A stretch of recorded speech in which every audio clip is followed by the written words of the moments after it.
जिनेंद्र। मैं आरती गुलगुलिया आज आप सबका जैन फाउंडेशन के 215वें जैन टॉक्स में हार्दिक स्वागत करती हूँ, अभिनंदन करती हूँ।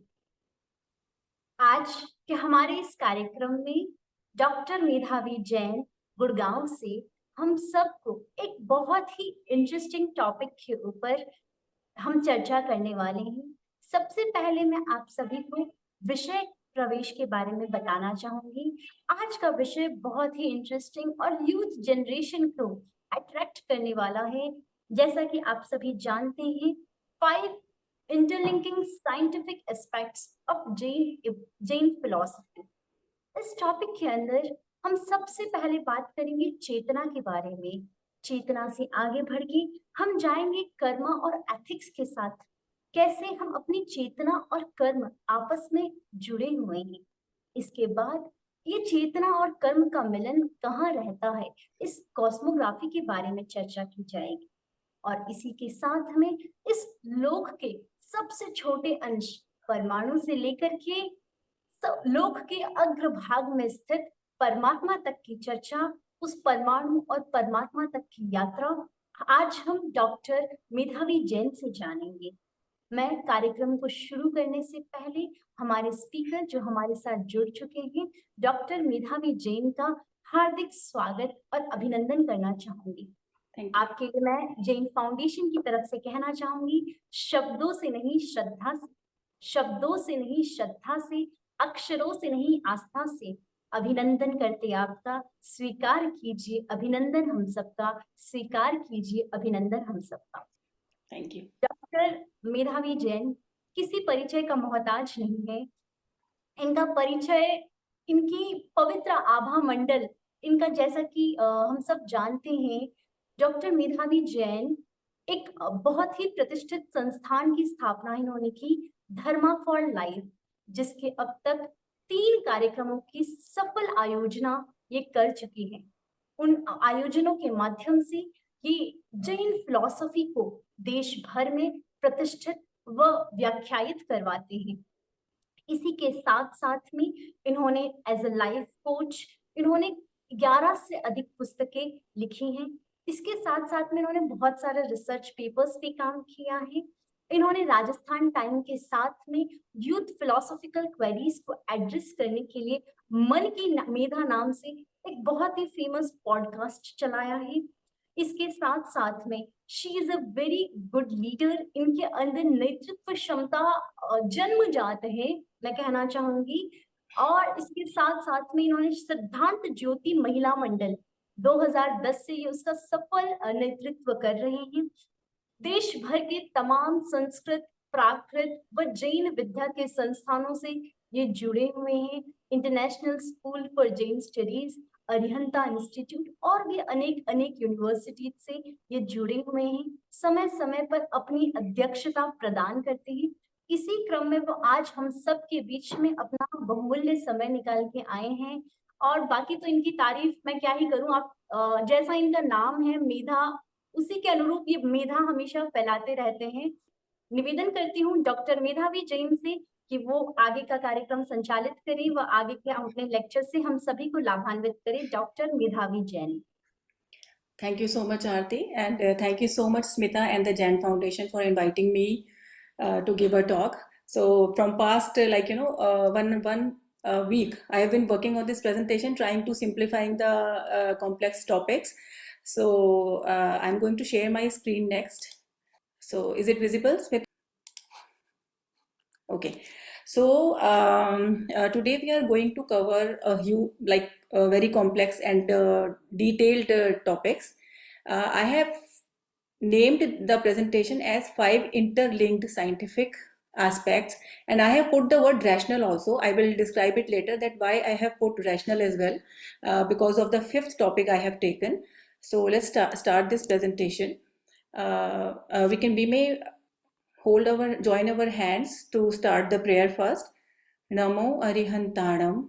I bow to the humans who have attained the pinnacle of evolution. Namo Siddhanam. I bow to the souls who have attained absolute freedom. Namo Ayaryanam. I bow to those teachers who head the congregation of saints. Namo Uvajjayanam. I bow to the Upadhyayas, the preceptors of the all-inclusive knowledge. Namo Loya Sabva Sahunam. I bow to all those sadhus who follow the path to liberation single-mindedly.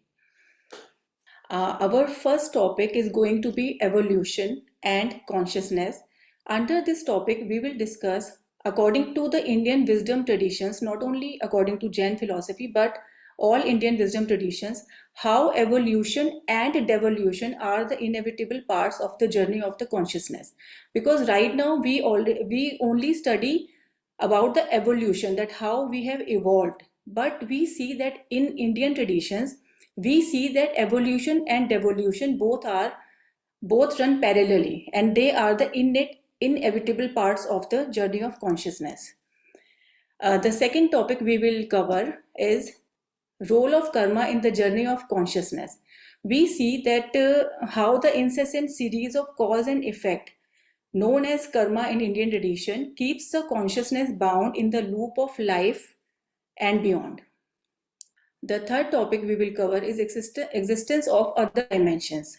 Jainism gives the idea of many different downward, upward, and horizontal dimensions in its detailed description of cosmography, and clearly indicates the possibility of travel of the consciousness to all the dimensions according to the causes the soul creates. So this is very fascinating as well as interesting to know. Fourth topic we will be covering is Paramanu and Paramatma. Jain philosophy teaches us about the absolute atom known as Paramanu and the absolute soul, Paramatma, and the right tools to differentiate between them to evolve spiritually. Then we will cover 12 universal contemplations to evolve. So this Indian philosophy teaches everyone to ponder 12 universal realities. These realities are that from which no living being, be it human, animal, plant, celestial being, hellish being, or any other kind of life form can escape. So I wrote this quote long back, maybe I think 12 years back. एक अणु के विषय में जानने की वास्तविक जिज्ञासा व्यक्ति को अंतिम सत्य तक ले जा सकती है. And each of the seeker actually starts his journey from this kind of contemplation. So, evolution and consciousness. India's soul scientists have discovered that before a being's physical evolution, evolution occurs at the level of consciousness, which manifests in physical and psychical form. So we all have heard about the law of attraction, and it's a famous international bestseller kind of a book. But how will you prove that thing rationally? So our thinkers said that each thought, each emotion works as a vibration, and that gets manifest in the physical or psychical form later. So in the text Tattvartha Sutra, which is the text on the nature of reality, Acharya Umaswati writes that sentience is the defining characteristic of the soul. So no matter if it is a unicellular being or the most developed humans, we all share the commonality of sentience, that we all are sentience beings. And the soul is never bereft of sentience, however feeble and indistinct this may be in undeveloped organisms. So again, we can see that even in unicellular bacteria or amoeba or paramecium, the soul is there, though it is in a very feeble and very indistinct form, but the soul is the same under the heavy baggage of karma. So nowadays, many people argue that consciousness is the result of some chemical actions or reactions.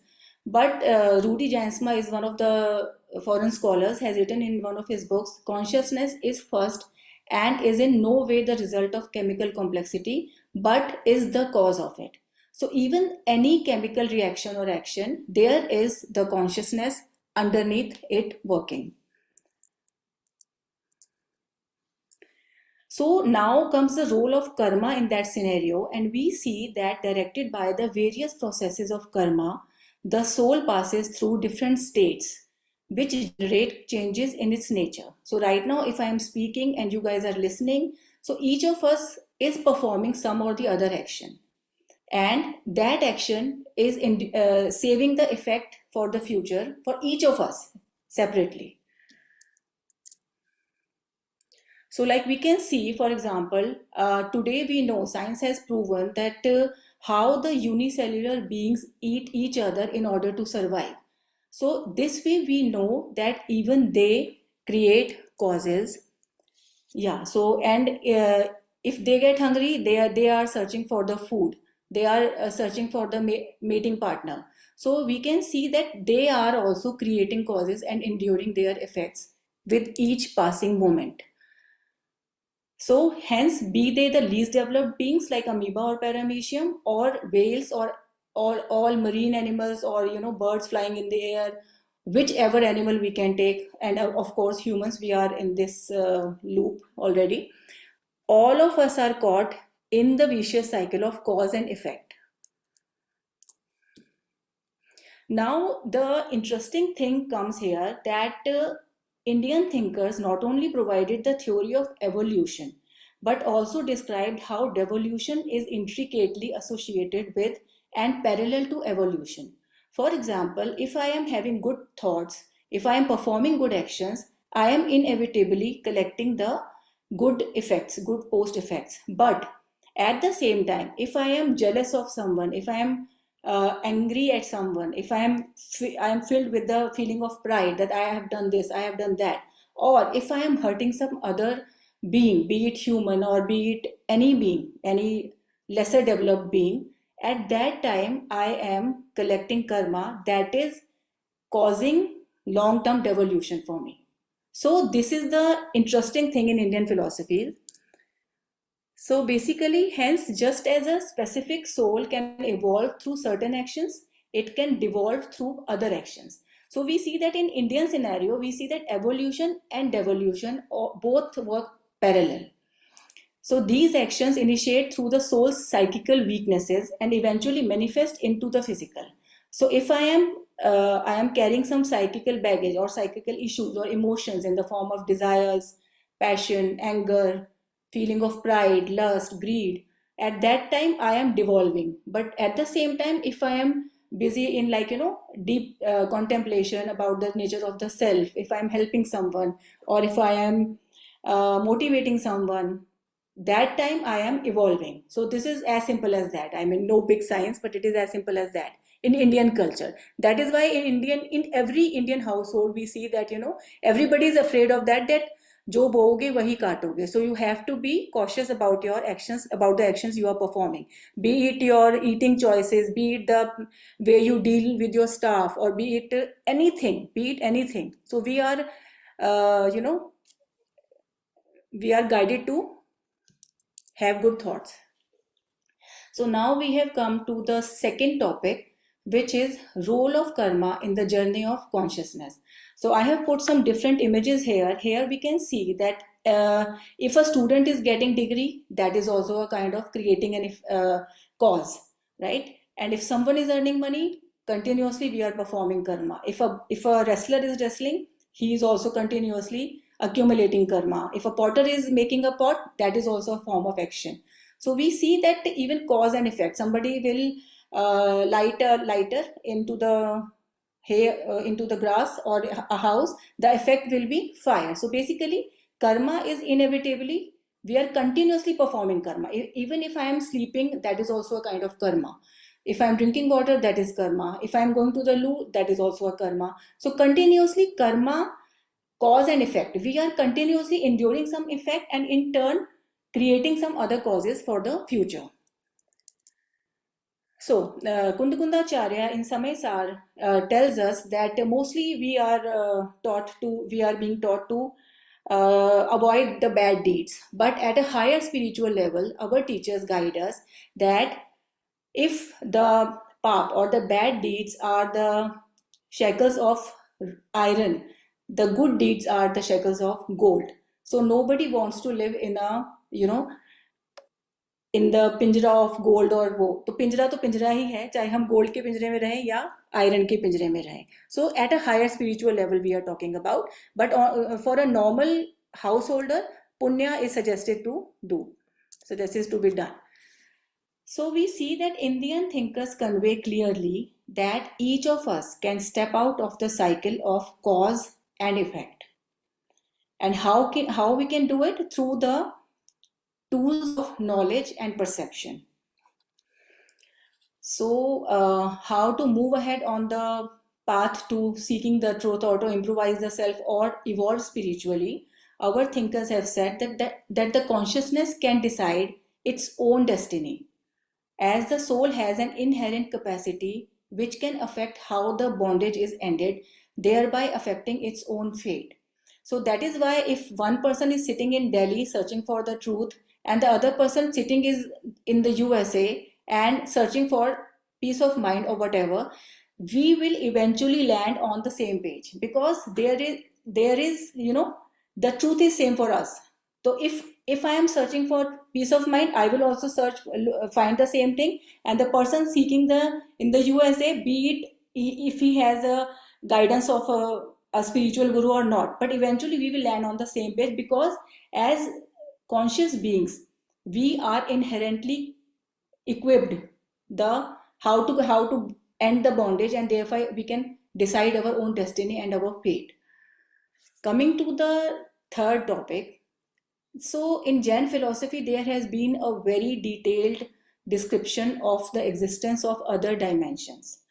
In the text based on the nature of universe and how many dimensions are there, we have two texts mainly, Tiloi Panati and Jambu Deep Pragyapti Sutra.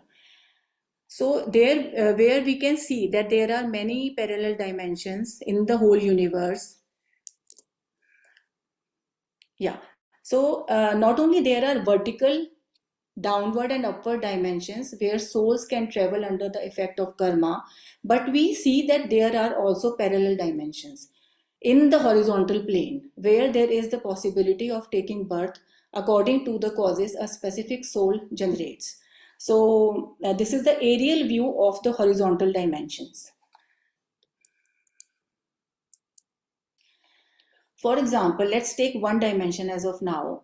For example, Albert Einstein's theory of general relativity predicts that where gravity is stronger, time passes more slowly, and this phenomena is called time dilation. Recently, I have worked on a paper which is under publishing through the International School for Jain Studies journal, and it will be published in January 2025. So I have worked on the paper on time dilation. And I have concluded that there is a dimension given in scriptures, in our scriptures, where the lands of dilated time have been described in very detailed format. Not only that, how the humans are there in that lands, and how the flora and fauna and other animals live there. So that the detailed description has been given. So we see that in our scriptures, Jambu Dweep is the exact island, is at the exact center of the cosmos. And we see that at the exact center of Jambu Dweep, we all are aware there is Mount Meru. And towards the north and south of the Meru, there are the lands of time dilation. So our acharyas have written this all the scientific things, but in different terms and from different perspectives. So now when science is finding the same phenomena, science is looking at them with different terms and different perspectives. But if we try to relate science with the scriptures and try to decode it with that perspective, with giving different names and joining the two dots together, we see that they have already given it. So when we see that where are the lands of time dilation are located, we see that they are towards the north of the earth. So right now we can conclude this only because the units are different through which the acharyas have written, and the science measure in light years. But we see that the only thing right now we can prove is that these lands of time dilation comes towards the north direction of the earth. So I have written this, that zoomed in imaginary aerial view of the center of the universe, not as per scale. So much research is required on this subject. So we can do research on this. I am already doing research in this subject, but much research is also required. Yeah.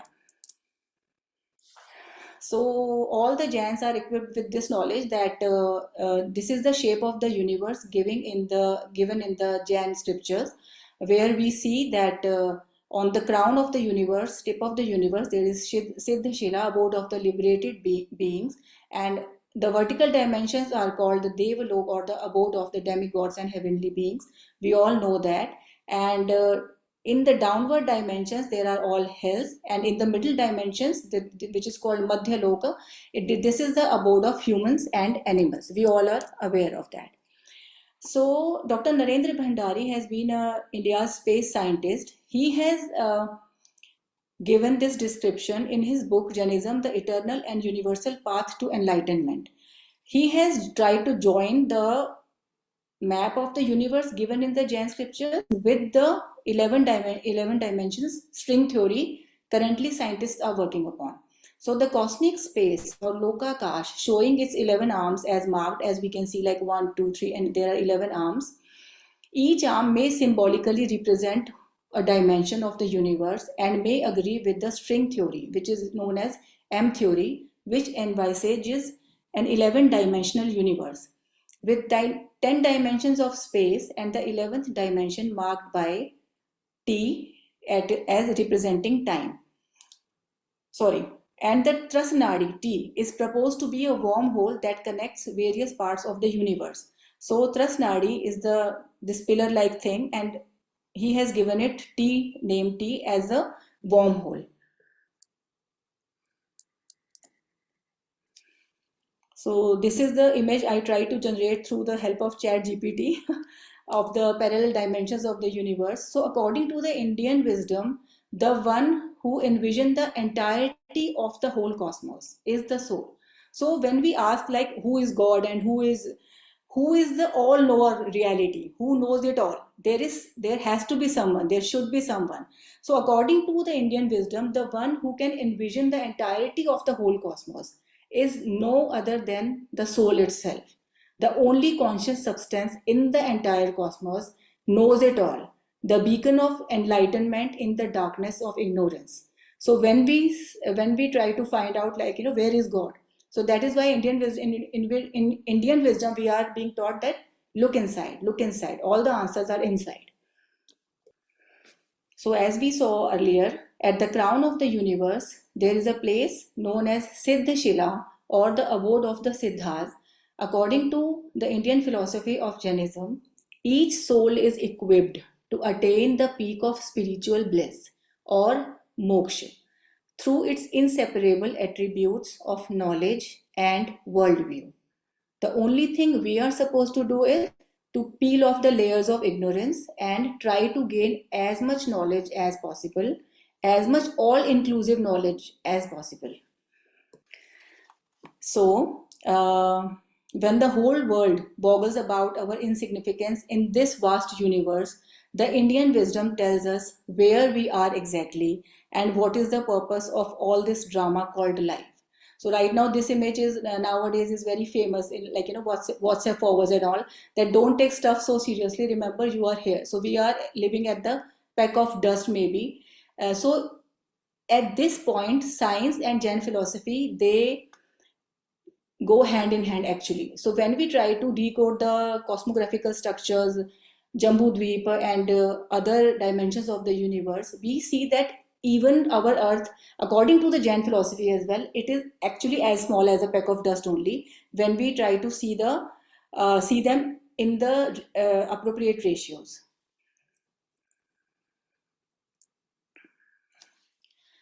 Coming to the fourth topic, Paramanu and Paramatma. In Panchastika Aisar, Acharya Kundakund writes, the last outline, the last iota, the ultimate halt of all the molecules is Paramanu. The Paramanu is eternal, which means it is indestructible in the past, present, and future. It is without sound, occupies only one space point, and is monolithic. And there has been other detailed description as well of the Paramanu. And when we see what is how they have defined soul, Acharya Kunda in Samay Sar, he has described soul as absolutely pure, always non-corporeal, having the nature of perception and knowledge, and unique. Hence, not even an iota of alien things whatsoever, whether living or non-living, is related to it. So we see that Paramanu is also indestructible, and the Atma is also indestructible. The one is Paramanu is the corporeal entity, and the soul is the non-corporeal entity. So this is the very interesting thing, when we try to find the truth, we see that everything we see, everything happening around us is the play of these two substances, where one is the non-corporeal entity and the other is the corporeal entity, and separation of these two in the absolute sense is called moksha actually. So this is called science of differentiation. Indian thinkers teach the world the science of discrimination by giving examples of seed and oil and milk mixed with water. So they say कि जिस तरह से बीज में हर स्थान पर तेल भी है और उसका खल भी है, जिस तरह से दूध में जब हम पानी मिला देते हैं तो एक एक स्पेस पॉइंट पर दूध भी आ जाता है और पानी भी आ जाता है. In the same way, at every space point there is soul and there is the matter as well. So this is the science of differentiation, and this is the knowledge which is right actually. So basically everything that has physicality is eventually made up of the Paramanu. Be it the blood running in our veins, be it the tea pan, be it the flame, be it the gas, house, our relationships, money we are earning. So everything that has physicality is eventually made up of the Paramanu as the smallest indivisible unit. Hence it is not and cannot be the soul, because soul is not the Paramanu. Soul is the incorporeal, non-corporeal entity.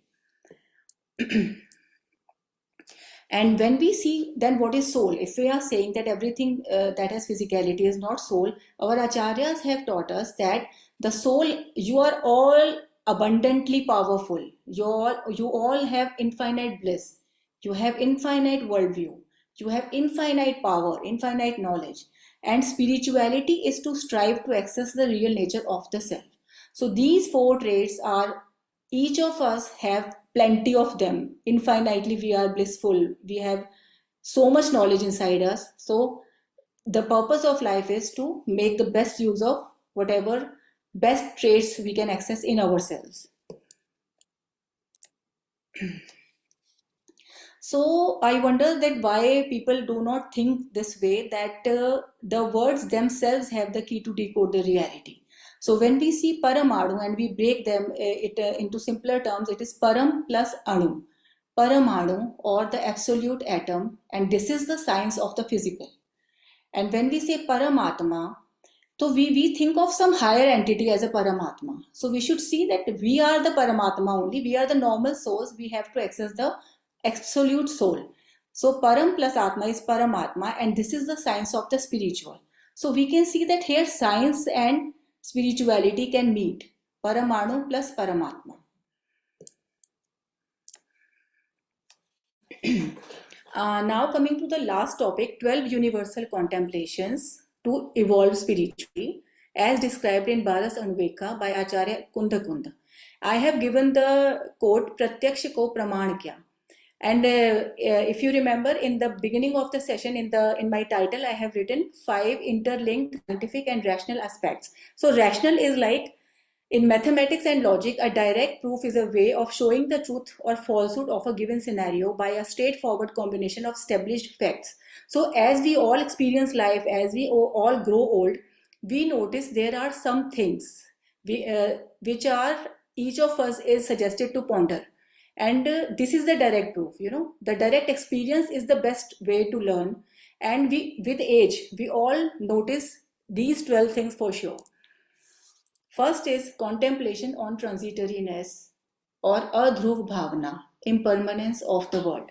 As we grow old, as we see our kids growing up, getting married, having children, we all see that how transitory it all is like, be it a house or no matter how big killa one raja made, but everything has to decay at some point in the time. So be it the flowers, we all see season changing. In Delhi now we are experiencing autumn is coming very soon. So we see that how transitory everything is. We all have experienced COVID, and COVID has made us realize this second bhavana, asharan bhavana of helplessness, that no one can provide protection to none. When we saw our loved ones dying in front of our eyes, and we were so helpless that we couldn't, like, nobody was able to do anything to help each other. So that time we experienced this bhavana at the most, actually. And moving ahead, we see that third bhavana as solitariness or ekatva bhavana, solitude of the consciousness, soul substance. Nowadays, people party, they go on trek, they go for a trip and whatever, because we are so insecure that we want to run from our solitariness. But eventually, we all know that no matter we surround by how many people we surround ourselves, but we see that we all are, ekla chalo re. We all are solitude in the solitariness. We can't run from it. Coming to the fourth bhavana, which is distinctness, anyatva bhavana, separateness from the rest of the substances, be it material as well as the other souls. Even the other soul, be it any of my relation, it cannot provide me solitude, it cannot save me from death, it cannot save me from disease. So it's better to walk on the right path and live our lives accordingly. So our acharyas have taught us that these 12 contemplations are necessary for each being. And eventually we go through them. Actually, we all ponder over them. The fifth bhavana is transmigration or sansar bhavana. To be able to analyze the real nature of the world and knowing that it is not the real bliss. So we all know that no matter how much material gains we have, no matter how much satisfaction we get in our relationships, but at the end of the day, we all know that this is not the real bliss. Hollywood actor Jim Carrey once said that I want everyone to be rich. I want everyone to get whatever they want in their lives, so that they know that this is not the answer. So at the end of the day, towards the end of the life, we all realize that this is not the real bliss. This world is not the real bliss. Coming to the sixth bhavana, which is lok bhavana. Now, when we gain a little bit of knowledge, we start contemplating upon the shape of the universe and the possibilities of transmigration in all the dimensions. I have talked, as a life coach, I have talked some of the teenagers and all. So everybody boggles about it, that, how big is the universe and what is our role in this? Where are we located? Everybody is like, boggled about it, but no one wants to discuss, because these are such mysterious concepts and these are such vast concepts. Everybody gets fearful that we want to stay away from it. See, live your life and just go. Don't fall into that trap of decoding the universe. But in our scriptures, we see that acharyas have suggested that we can contemplate upon the shape of the universe and the possibilities of transmigration in all the dimensions that exist. Impurity, ashuchi bhavana, impurity of the body. Fluids, liquids, and other impure elements continuously flow in and out of our bodies, and at some point or the other, some of us think about this as well. Again, when we keep evolving spiritually in terms of gaining knowledge, eventually we realize that there is asrav bhavana, that we are continuously creating causes and enduring their effects. Through each of the activities, everyone is attracting karma. We are working as magnet, as an antenna to attract karma each moment. Be they psychic or physical, be they us or any other animal. And we all are going through different stages of karma also. Till our death, we notice that. Again, then we realize through the knowledge that if there is asrav, there has to be some other step also. which can be the stoppage, the samar bhavna, that one can stop the influx through will. No matter how much baggage one has, the further accumulation can be stopped by the right efforts of equanimity, of by adopting samabhav. And then the baggage which has already been there, we have been carrying since past many lifetimes. After stopping the influx, one can shed the accumulated karma. We are always shedding and accumulating karma. However, at the highest spiritual level, only shedding takes place. So, and this is also a very unique thing about Indian thinkers, that they have defined karma also into two categories. One is the physical karma, which is visible, and the second is the psychical karma in the form of emotions of sadness, guilt, anger, pain, and countless emotions we all face. 11th bhavna is dharma bhavna, to contemplate upon the permanent attributes of the soul, which are knowledge and perception, and through them keep moving ahead on the path of freedom. So that is why we see that during middle age, most of the people turn towards the spiritual path, because by that time they have seen that we've seen enough, there is no peace anywhere. So that is why we see that many countless middle aged people turn towards the dharma bhavana, maybe because of that they know that answer is not somewhere else, it is within us. And 12th and the last bhavana is rarity of enlightenment, bodhi durlabh bhavana, to contemplate how rare is it to be born as a human being, and the rarest of rare is to be able to not only contemplate the reality but also move ahead to seek the same. So in Indian wisdom, we all know that 84 lakh yonis have been described. And when I see scientific documentaries, recently I have finished Planet Earth. It's available on BBC, and right now I am watching this web series House. It's based on the lives of doctors and how they solve cases. So basically, I see that there are souls everywhere, even inside our body, and we see souls are everywhere. Even an iota is not left that where souls are not. Even science has proven that. So then we see that how are we important? Like being humans, what is our role on this planet then? From wandering in the other downward, upward, and horizontal dimensions of the universe in all the possible forms. Finally, we have earned to be humans. We have earned to be humans, to be on this planet. So that is why the Indian wisdom say that we must value it and make the best use of our being here. This is the importance of time, that we should not waste even a bit of it. So we should all value time in this context. So this is the last slide. Thank you so much. Now I'm open for questions. Yeah. Thank you मेधावी जी, आपने इतने सरल शब्दों में एकदम दिल और जेहन तक हमें आपकी बात पहुंचाई। किस तरह जैन दर्शन किन किन पहलुओं में विज्ञान से मिलता जुलता है, क्या समानताएं हैं, क्या डिफरेंसेस है, आपने हाईलाइट किया। तो मैं अभी आपकी पूरी समरी को सुनते हुए मैंने 4 लाइन्स पंक्तियां लिखी, कहना चाहूंगी। जिंदगी को पाकर चेतना का उपादान खोजना है, जिंदगी को पाकर चेतना का उपादान खोजना है, अनादि अनंत संसार का अवसान खोजना है।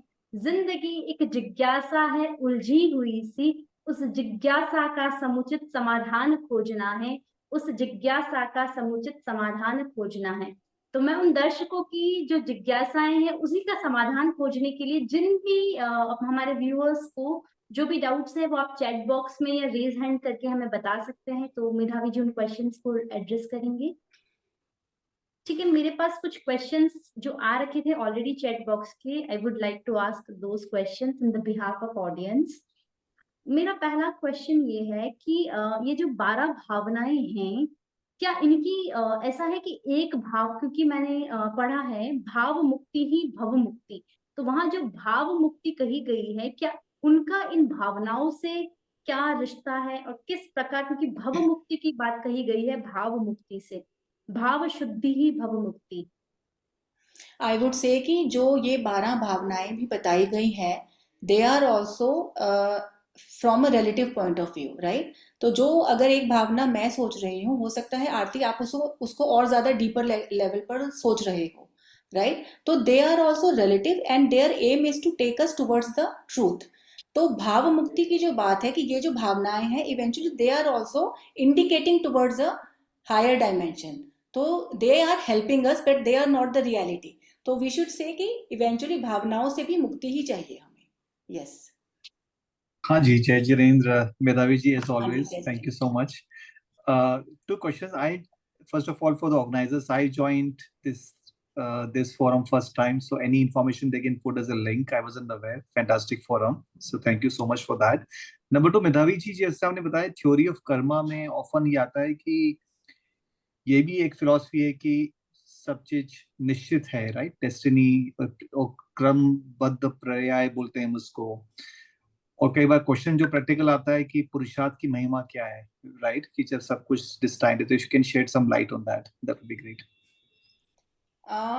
तो you are saying that destiny, if destiny is real or not, you are asking, are you asking? नहीं, एक तो है कि कर्म का अगर जो महत्व है उस लाइफ में, फिर आपके पुरुषार्थ की महिमा क्या है, that's one. Second, there is also within Jainism there is also a thought or a line of chain, a line of thoughts about कि इवन कर्म भी जो आपके निश्चित हैं, कर्मबद्ध पर्याय बोलते हैं इसको। I don't know who wrote that, but I think there is also a line of thinking. तो if you have any perspective there.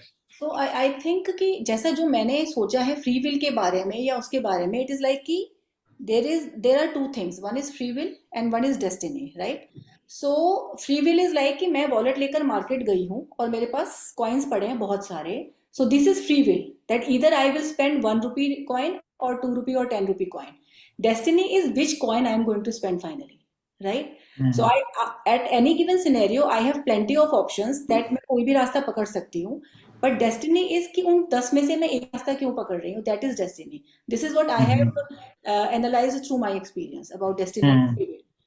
तो इवेंचुअली जो क्रमबद्ध पर्याय है, that is our destiny only, but at the same time during choosing that specific way और spending that specific coin, उस time पर भी बहुत सारे फैक्टर्स और भी काम कर रहे हैं। फॉर एग्जाम्पल मेरे भाव क्या है उस टाइम पर, उन भावों की इंटेंसिटी क्या है, जैसा जो हम कहते हैं। तो उन सब चीजों से जो मेरी आगे की डेस्टिनी है, may be that can dissolve और थोड़ा सा सॉफ्ट हो जाए। तो मुझे लगता है हर टाइम रिलेटिविटी हमारे साथ काम कर रही है कि कहीं ना कहीं हम चेंज कर सकते हैं, डेस्टिनी को कहीं ना कहीं चेंज कर सकता है। तो मे बी आज जो मेरी डेस्टिनी है वो फ्री विल के थ्रू मुझे 10 ऑप्शंस दे रही है, but may be in future it can provide me 100 options.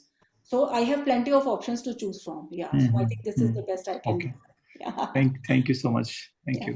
I hope it like you got the answer. नहीं, it does. It's and of course ये इतनी intricate और सूक्ष्म चीजें हैं, हमें इंटरनलाइज करने वाली बात है प्रैक्टिकल लाइफ में। हाँ, right, thank you so much. नमस्ते जी। हाँ, भव्य अभव्य के बारे में हमने अभी पढ़ा था कि भव्य अभव्य है ना, वो नियति से होता है और नियत का कोई कारण नहीं होता, उसमें कॉज एंड इफेक्ट कोई रीजन नहीं होता है। तो वो पूछ भी नहीं सकते कि कैसे क्यों भव्य है या क्यों एग्जैक्टली। हाँ हाँ, तो यहाँ पर वो कर्मा वाला सीन ही नहीं है, दे आर बियॉन्ड कर्मा के इफेक्ट से पड़े हैं। बीज ही खराब है, आप ये समझिए कि वो बीज भटकता रहेगा, इधर उधर ही रहेगा वो हमेशा। हाँ, कह सकते हैं मैन्युफैक्चरिंग डिफॉल्ट है उसके अंदर। बट यहाँ तो ये है ना कि यहाँ तो मैन्युफैक्चरिंग भी हुई नहीं है, इट इज बिगिनिंगलेस। या बट मतलब उसके ओरिजिन का डिफॉल्ट को लेकर के है, वी कैन से दैट। या पर अपन कैसे बोल सकते हैं कि देयर इज अ अभवी जीव भी है?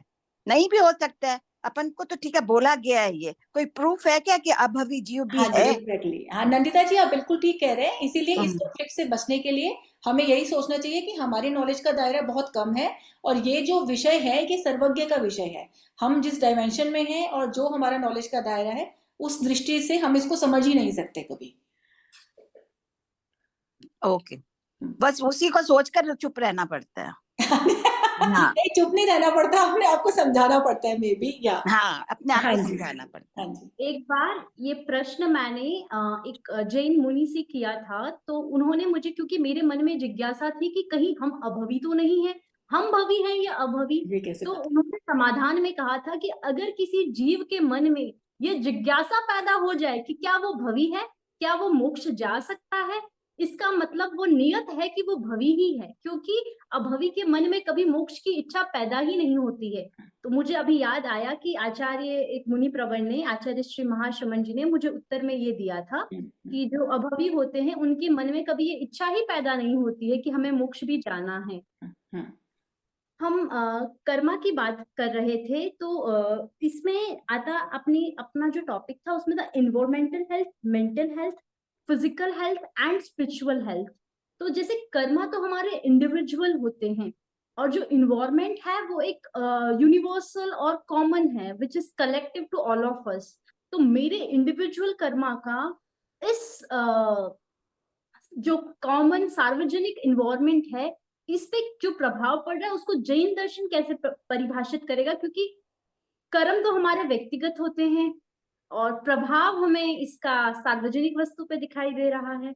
नहीं, सार्वजनिक पर नहीं दिखता। जैसे मैं आपको बताऊं कि जो मैंने कर्मा का एनालिसिस अब तक किया है, जैसे कोविड के टाइम की भी बात, मैंने रिसर्च पेपर लिखा था कि पैंडेमिक में कर्मा कलेक्टिव वर्सेस इंडिविजुअल, कि जो पैंडेमिक आया that was our collective karma, but the way we dealt with it inside our families or when I got COVID, that is my individual karma, right? Collective karma was that we were all under the effect of the virus.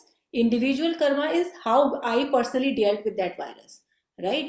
So ये फर्क है कि collective Karma ये है कि हम लोग सब इस टाइम जोन में, इस इंडिया में हैं, एक पर्टिकुलर सिटी में रहते हैं, एक पर्टिकुलर एरा में हमने जन्म लिया है, that is our collective Karma.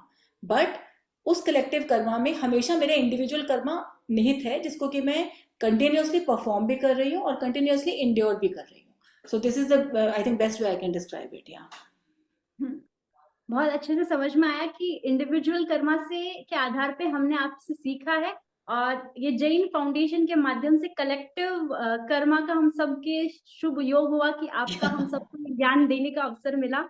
अब किसने कितना लिया वो हमारे इंडिविजुअल कर्मा पे डिपेंड करता है। यस। तो अगर और कोई जिज्ञासाएं नहीं है तो हम सेशन को समापन की तरफ लेके जाएंगे। तो मैं अंत में यही कहना चाहूंगी, यह ज्ञान दर्शन की चर्चा कल्याण का रास्ता है दोस्तों। यह पूरी खुराक नहीं, बस ये आज का चाय नाश्ता है, बस ये आज का बढ़िया।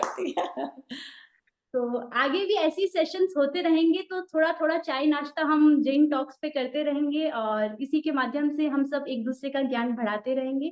आप सबका बहुत बहुत धन्यवाद मेधावी जी का, सभी श्रोताओं का, सभी ऑडियंस का, and thank you so much for giving your time to all of us. शुभ रात्रि। Thank you so much to all. जय जिनेन्द्र। जय जिनेन्द्र।